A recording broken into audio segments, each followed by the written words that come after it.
ব্যাস যাত্রা শুরু। চিনতে পারছো জায়গাটা? সাঁতরাগাছি। সাঁতরাগাছি থেকে বাসে করে চলে আসছে রবীন্দ্র সদন। কে আসছে? আরে মামুনি আর ছোট দিদু। ছোট দিদু মানে হচ্ছে মামুনির মাসিমণি। তো মামুনির সাথে মাসিমণি মানে আমার ছোট দিদু চলে আসছে রবীন্দ্র সদন। কি করতে? আরে জানো না, আজ তো মেয়েবেলা ডেট আছে ওদের। আর মেয়েবেলা ডেটে কে কে আছে? মা, মামুনি, মামুনির সাথে রয়েছে ছোট দিদু, আর এদিকে রয়েছে মাম মানে হচ্ছে আমার মাসি এবং জেঠি।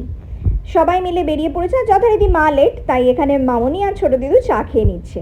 আর এদিকে ততক্ষণে কিন্তু মা বেরিয়ে পড়েছে বাড়ি থেকে, তাড়াতাড়ি দরজা টরজা লক করে নিয়েছে। আর এই সময় আমার ভাইকে বলেছিল ভিডিওটা করে দিতে, তো এই ভিডিওটা একমাত্র ভাইয়ের করা। বাকি সমস্ত ভিডিও কিন্তু যেটা দেখলে মামুনির ভিডিও করছে। আর এই হচ্ছে মা বেরিয়ে পড়লো, চলে এসছে মেট্রো স্টেশন। এবার মেট্রো স্টেশনে সিঁড়ি দিয়ে ওঠা হচ্ছে। এগুলো আমি কোনো এডিট করিনি। আচ্ছা এবার বলে দিই, তোমরা নিশ্চয়ই ভাবছো যে মেয়েবেলা ডেটটা কী। মেয়েবেলা ডেট হলো মা, মামুনি, মাম, জেঠি, ওদিকে ছোট দিদু, এরা সবাই ছোটোবেলায় প্রচুর সিনেমা দেখতে দেখো মেট্রো চলে এসছে। যাই হোক, ওরা এবার মেট্রোতে উঠবে, আমরা আমাদের গল্পটা কন্টিনিউ করি। সেটা হচ্ছে ওরা ছোটোবেলায় প্রচুর নন্দনে গিয়ে মুভি দেখেছে। আমিও তুতলে যাচ্ছি দেখেছো গল্প বলতে গিয়ে।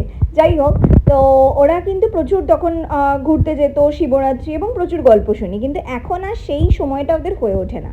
তো আমি এটা অনেক সময়ই গল্পটা শুনেছি। তো কাল হঠাৎ করে অফিস থেকে ফিরে দেখলাম ছোটো দিদু আমাদের বাড়িতে রয়েছে, মানে হাওড়ার বাড়িতে। তো আমি ভাবলাম ঠিক আছে, এদেরকে একটা মেয়েবেলা ডেটে পাঠানো যাক। এত এরা এই পুরনো স্মৃতি সমস্ত চারণ করে, তো আজকে পাঠানো যাক। তো আমি তখন শুধুমাত্র মুভি টিকিটটা কেটে দিয়েছি, ব্যাস সবাই প্রচুর এক্সাইটেড হয়ে গেছে। এবার আমি বলেছি ঠিক আছে দেখো, আমি তো যেতে পারছি না কারণ আমার অফিস রয়েছে, তো তোমাদের কিন্তু পুরোটা ভিডিও করতে হবে, কারণ এটাই কিন্তু আমি আজকে ভিডিওতে দেবো। আর দেখো আমি একদমই এডিট করিনি, ঠিক আছে। তো হ্যাঁ, কোথাও কোথাও একটু ফাস্ট ফরওয়ার্ড করেছি, কোথাও একটু স্লো করেছি, এটুকুই করেছি, আর জুড়েছি সব কটা ভিডিও। তো ওরা হচ্ছে এদিক থেকে মা এগুলো সমস্ত ভিডিওগুলো নিয়েছে, ওদিক থেকে মামুনি ওই ভিডিওগুলো নিয়েছে, এবং তারপরে ওরা আজকে চলে গেছিলো নন্দনে অযোগ্য মুভি দেখতে। তো অনেক দিন পর মুভি দেখে খুবই আপ্লুত তারা, খুবই ভালো লেগেছে তাদের। তারপর বেরিয়ে এটা হচ্ছে আমাদের জন্য ওয়েট চলছিল যে আমরা কখন যাব, আমরা নাকি 5 মিনিটে যাব, গিয়ে দেখা করবো এবং ভিডিওগুলো আমাদেরকে দেখাবে। তার জন্য এক্সাইটেড হয়ে প্রচুর এখানে মানে তারপরে মুভি দেখার পর নাকি প্রচুর গল্প করেছে, চা খেয়েছে, এগরোল খেয়েছে ওখানে বসে। তারপর যথারীতি টায়ার্ড হয়ে গিয়ে আমরা যখন আলটিমেটলি অফিস থেকে ফিরে 6:30 7টার সময় গেলাম, তখন মোটামুটি ওরা টায়ার্ড। আর এই দেখো ওদের হাল, সব গরমে ঘেমে, মানে এসি ছাড়া থাকার তো অভ্যেস নেই, তো সবার অবস্থা দেখো কীরকমভাবে বসে আছে। আর এইদিকে অভি, তখন আমি আর অভি সবে গেছি, তো আমাদের জন্য আবার এগ রোল আর কোল্ড ড্রিঙ্কস কিনে রেখেছিল।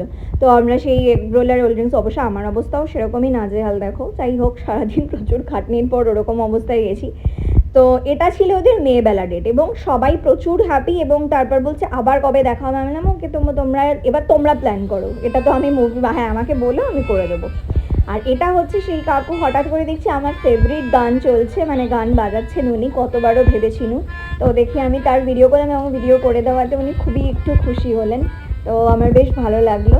আর তারপরে এদের একটু কিছু ফটো তুলে দিয়ে তারপর একসাথে সেলফি তুলে চলে এলাম বাড়িতে। ব্যাস শেষ ওদের মেয়েবেলা ডেট। দেখা হচ্ছে পরের ভিডিওতে। Good night, tata.